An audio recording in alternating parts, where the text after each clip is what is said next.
Hello friends, কেমন আছেন সবাই? Welcome to my channel Kuntala Kunja. তো হঠাৎ করে প্ল্যান করে চলে গেলাম দার্জিলিং। তো হঠাৎ করে প্ল্যান করলে যা হয়, ট্রেনের টিকিট অ্যাভেলেবেল নয়, তো আমরা চললাম বাসে। তো এই বাসটায় টয়লেটের সুবিধা আছে, এই কারণে আমাদের খুব ভালো লেগেছে। বাসের মধ্যেও আমার ছেলে তার ব্যাগে করে খেলনা নিয়ে চলে এসেছে, ইউনো কার্ড ও বাবার সাথে খেলতে আরম্ভ করে দিয়েছে। তো আমাদের এখন ডিনার টাইম হয়ে গেছে, বাস থেকেই সমস্ত প্যাসেঞ্জারকে ডিনার দেওয়া হচ্ছে। আরেকটা স্যার এখনই খেয়ে নেবেন। হ্যাঁ হ্যাঁ, ডিনারে দিয়েছে একটা করে বক্সের ভেতর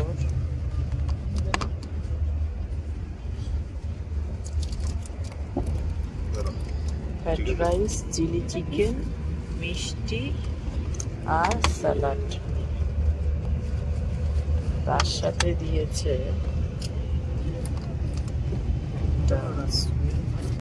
তো ভোর হয়ে গেছে। পরের দিন আমরা শিলিগুড়ি থেকে দার্জিলিং যাওয়ার উদ্দেশ্যে গাড়ি করে নিলাম। তো প্রথম আমরা গেছিলাম মিরিক, মিরিক থেকে নেপাল, নেপাল হয়ে আমরা দার্জিলিং ঢুকেছি।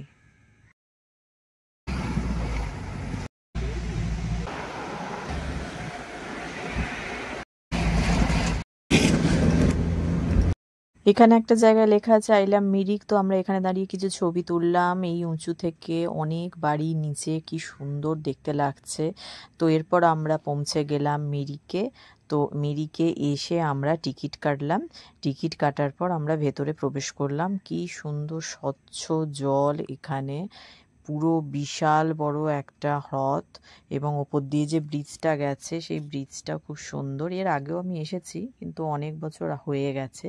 তো ছেলেকে নিয়ে ফার্স্ট টাইম দার্জিলিং এলাম, তো খুবই ভালো একটা এক্সপিরিয়েন্স হলো।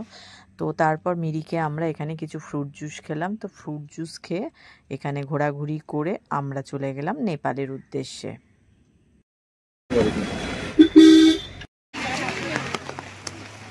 Welcome to Nepal. চুকু, আমরা নেপালে চলে এসেছি। Welcome to Nepal. এখন আমরা নেপালের ভেতর আছি, ইন্ডিয়া ছেড়ে অন্য কান্ট্রি নেপাল। বৃষ্টির মধ্যেই আমরা তিনজনে ছাতা নিয়ে নেপালের ভেতর ঢুকে নেপালের বিভিন্ন জায়গা দেখছি। ফোনের টাওয়ার সব চলে গেছে, যেহেতু অন্য কান্ট্রিতে প্রবেশ করেছি। চুকু, নেপালে এসে কেমন লাগছে? ভালো লাগছে? এই প্রথম তুই অন্য কান্ট্রিতে এলি তো, ইন্ডিয়া ছাড়া? সামনে আছে, উঁচু আছে দেখে। আমরা এখানে গাড়ি ভাড়া করে নেপালের 5টা স্পট দেখতে গেলাম।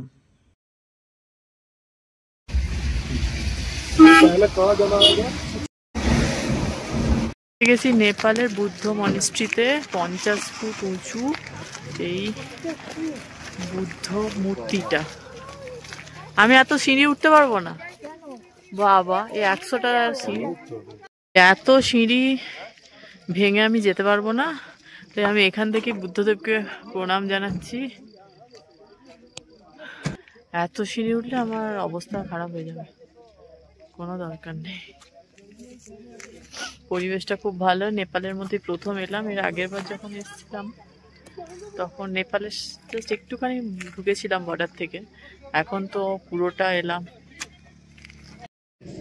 আস্তে আস্তে আয়, দেখে এসছিস? আমি উঠিনি অত সিঁড়ি ভেঙে, আমার ছেলে একাই চলে গেছে, একাই মোবাইল নিয়ে ছবি তুলে বুদ্ধ মন্দির দেখে চলে এসেছে। আচ্ছা আচ্ছা, মনস্ট্রি এসে গেছি আমরা।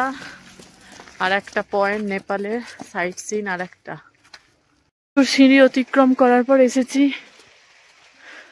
এইগুলো ঘোরে না? আরে দেখ চুকু, সেইগুলো ঘোরে। এবার আমরা যাচ্ছি 3 নাম্বার পয়েন্টে। ওটা হচ্ছে পশুপতি মার্কেট। এখান থেকে আমরা কিছু কেনাকাটা করব, করে তারপর মন্দির দর্শনে যাব। পর মার্কেট, পর নেপালে পরপর দোকান, এপাশেও দোকান পরপর। ছোট ছাতা কিনছি নেপাল থেকে স্মৃতি হিসেবে। কি কিনবো বুঝতে পারছি না, আর দাম মোটেই সস্তা নয়। নেপালে প্রচুর মূর্তি।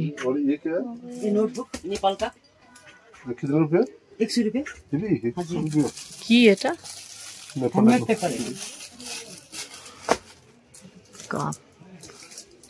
পশুপতি মন্দিরে, নেপালের যে রাজধানী কাঠমান্ডু ওখানকার পশুপতি মন্দির নয়, এটা সামনেই একটা পশুপতি মন্দির আছে সেখানে।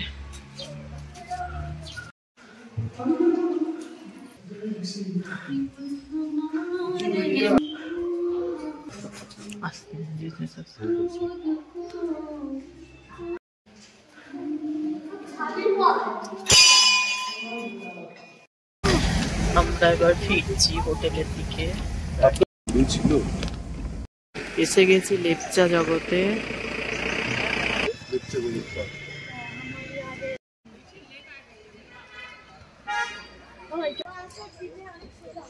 লেপচা জগতে আমরা একটু সবাই মিলে ঘোরাঘুরি করলাম। কি সুন্দর পরিবেশ। ঘোরাঘুরি করার পর আমরা এখানেই ম্যাগি খেলাম, তারপরে খেলাম ওয়াও ওয়াও, এবং তারপরে পাহাড়ে এসেছি মানেই তো থাকবে মেনুতে মোমো। খুব সুন্দর মোমোটা। এইসব খেয়ে তারপর আমরা হোটেলের উদ্দেশ্যে রওনা হলাম। হোম স্টেশনের ওপর দিয়ে আমরা গেলাম। যেতে যেতে দেখলাম একটা টয় ট্রেন আসছে। এইটুকু টয় ট্রেন আসছে। ছোট না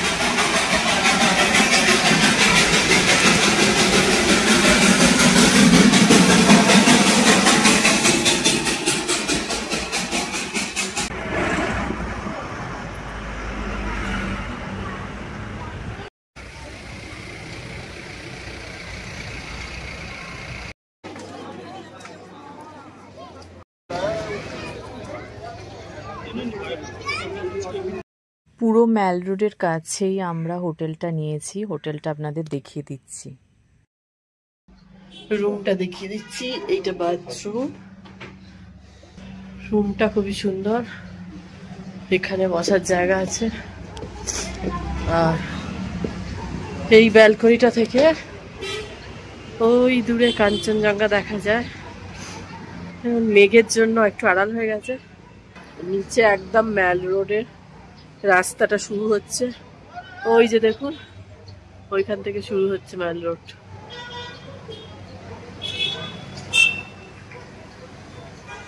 খুব সুন্দর ভিউ। সন্ধেবেলা ম্যাল রোডে যাওয়ার পথে আমরা একটু ভুট্টা খেয়ে নিলাম।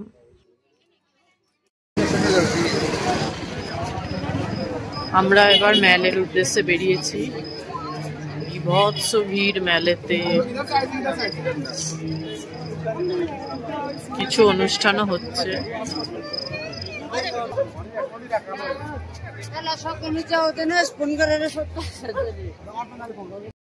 ম্যাল রোডের পুরো পাশেই গোল্ডেন টিপস একটা বিশ্ববিখ্যাত চায়ের দোকান আছে। দার্জিলিং এর বিখ্যাত চা পাওয়া যায়। তো এখানে প্রচুর প্রচুর চা। এত ধরনের যে চা হয় আমি তো জানতামই না। তো এখান থেকে আমরা চা কিনলাম। এখানে বসে আবার টেস্ট করেও খাওয়া যায়। তো একটা রকম চা আমি দেখলাম, সেটা প্রথম দেখলাম, যেমন হচ্ছে ব্লু টি। আপনাদের সেটাকে দেখাবো। তো বিভিন্ন ধরনের এখানে আমরা চা টেস্ট করলাম, যেগুলো যেগুলো আমাদের ভালো লাগলো কিনলাম। তারপর আমরা ম্যাল রোডে ঘুরলাম।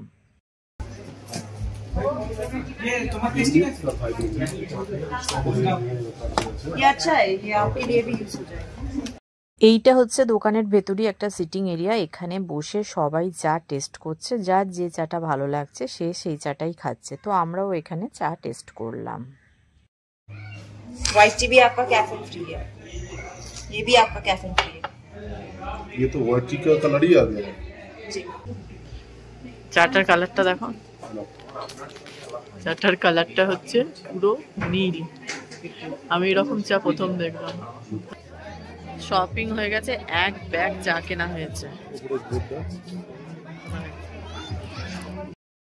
তো আমরা ম্যালে অনেকক্ষণ সময় কাটালাম, বসলাম। তো বিভৎস ভিড় হয়েছে, আর আমার খুব শরীর খারাপ হয়ে গেছে। হঠাৎ গরম থেকে ঠান্ডার মধ্যে এসেছি, তো বিভৎস শরীর খারাপ হয়ে গেছে আমার। দার্জিলিংয়ে প্রবেশ করার পরই আমার প্রবল জ্বর এসে গেছে, কিন্তু তাও আমি জ্বর গায়ে নিয়েই ঘুরেছি। মল রোডে আমাদের ঘোরা হয়ে গেল। এবার আমরা ডিনার করব। কি 4টের সময় উঠতে হবে। কালকে যাব টাইগার হিল। দুধারে সোয়েটারের দোকান। দার্জিলিং মানেই তো অঢেল সোয়েটার, অঢেল সোয়েটার।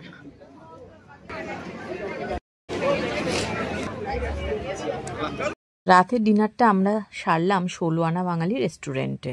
তো এই রেস্টুরেন্টের অ্যাটমসফিয়ার খুব সুন্দর ছিল এবং খাবারের কোয়ালিটিও খুব ভালো ছিল, আর মেনু কার্ড তো খুব আকর্ষণীয় ছিল। তো ফার্স্টেই আমরা অর্ডার করে দিয়েছিলাম ফিশ ফিঙ্গার। ফিশ ফিঙ্গারে মাছের পরিমাণ খুব ভালো ছিল, ওই কারণে আমাদের খুব ভালো লেগেছিল। এই জন্য ফিশ ফিঙ্গারের পর আমরা আবার অর্ডার করে দিয়েছিলাম ফিশ ফ্রাই। তো ফিশ ফ্রাইয়ের পর আমরা মেন কোর্সের দিকে চলে গেছিলাম। মেন কোর্সের প্রত্যেকটা আইটেমই কিন্তু অসাধারণ ছিল। তো এর মধ্যে আমার সবথেকে ভালো লেগেছে কচু শাক দিয়ে চিংড়ি মাছ এবং মাছের কালিয়া। একটুখানি নিয়ে দেখা যাক।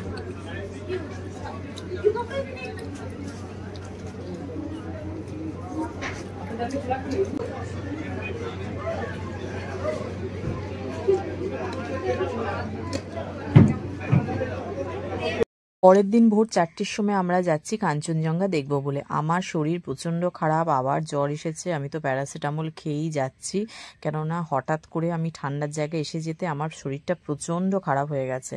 তো সকালবেলায় আমরা বেরিয়ে পড়েছি, কেননা কাঞ্চনজঙ্ঘা যেতে গেলে অনেকটা টাইম লাগবে আর জ্যামও হয় রাস্তায়।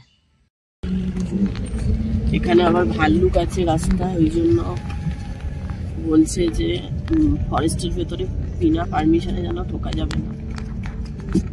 ওই যে কাঞ্চনজঙ্ঘা, ওই দেখা যায়। প্রচুর ভিড় হয়েছে, যেন মেলা চলছে। কত মানুষ এসেছে, সবাই ভোরবেলা চলে এসেছে, না হলে তো দেখা যাবে না। না, মেঘ এসে গেলে আর দেখা যায় না। তো এখানে দূরবীনেরও ব্যবস্থা আছে, দূরবীন দিয়ে খুব স্পষ্ট দেখা যাচ্ছে। আমরাও এক সময় দূরবীন দিয়ে দেখলাম। প্রচন্ড ঠান্ডা, কফি খাওয়া হচ্ছে।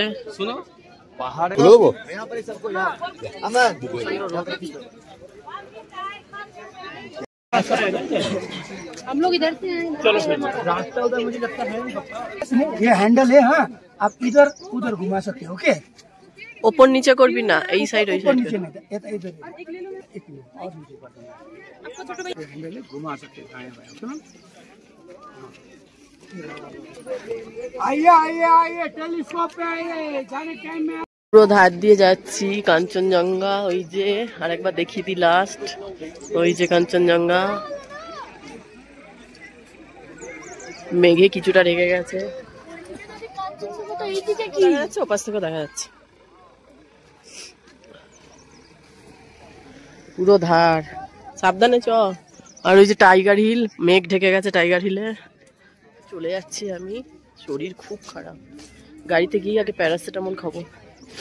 এখানে একটু পকোড়া খেয়েছি আর কফি খেয়েছি। কফিটা শরীর গরম হওয়ার জন্য খেলাম।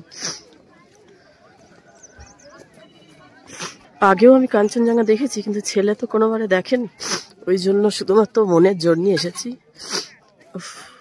ভগবান আমাকে ঠান্ডার দেশে জন্ম দেয়নে অশেষ অশেষ ধন্যবাদ, কারণ আমি এমনিতেই শীতকাতুরে। এরপর ঠান্ডার দেশে জন্মালে বেঁচে থাকা মুশকিল হয়ে যেত আমার পক্ষে।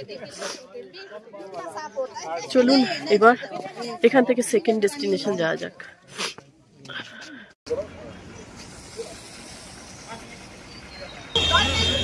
বাতাসিয়া লুপে এসে গেছি। এবার বাতাসিয়া লুপে আমরা এসে পৌঁছেছি। বাতাসিয়া লুপ থেকেও খুব সুন্দর প্রাকৃতিক দৃশ্য দেখা যায়। এখান থেকেও টেলিস্কোপের মাধ্যমে কাঞ্চনজঙ্ঘা দেখা যায় এবং এখানে চারপাশটা খুব সুন্দর লাগছে। এখান দিয়ে টয় ট্রেন আসে। আর দার্জিলিং মানেই তো আনন্দের জায়গা, রিল্যাক্সের জায়গা। এখানে অনেক মেয়েরা ড্রেস পরে ছবি তুলছে, যেমন চা বাগানে সবাই ছবি তোলে ঠিক সেরকম। আমি এর আগে অনেকবার তুলেছি, ওই জন্য আর এবারে তুললাম না। এসে গেছি চিড়িয়াখানা। দার্জিলিংয়ের চিড়িয়াখানা এত বড় যে হেঁটেই যাচ্ছি। এমনিতেই আমার শরীরটা খুব খারাপ করছিল, ওই জন্য আমরা ফার্স্টে একটুখানি হেঁটে কিছু জন্তু জানোয়ার দেখে চলে গেলাম টিফিন করতে। চিড়িয়াখানার ভেতরেই একটা ক্যাফে টাইপের আছে সেখানে। তো গরম গরম সেখানে আমরা খেয়ে নিলাম ডিম সেদ্ধ এবং মোমো। তারপরে আমি আর কোনো পশু দেখতে যাইনি, আমার ছেলে একাই গেছে ওর বাবার সাথে, আমি বসেছিলাম কেননা আমার খুব শরীর খারাপ করছিল। চিড়িয়াখানার পর আমরা আরও কিছু সাইট সিন দেখলাম, তারপর আমরা চা বাগানে অনেকক্ষণ সময় কাটালাম। চা বাগান তো খুবই ভালো লাগলো। তারপর আমার ছেলে আর হাঁটতে পারছিল না, আমার বর কোলে করে নিয়ে গেল, কেননা অনেক হেঁটেছে ও।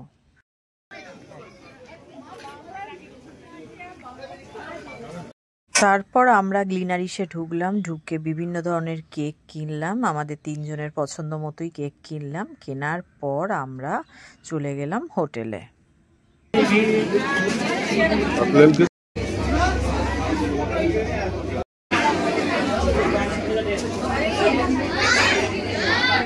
ওটা নিবি, খেতে পারবি? আর অনেকগুলো নেওয়া হয়েছে।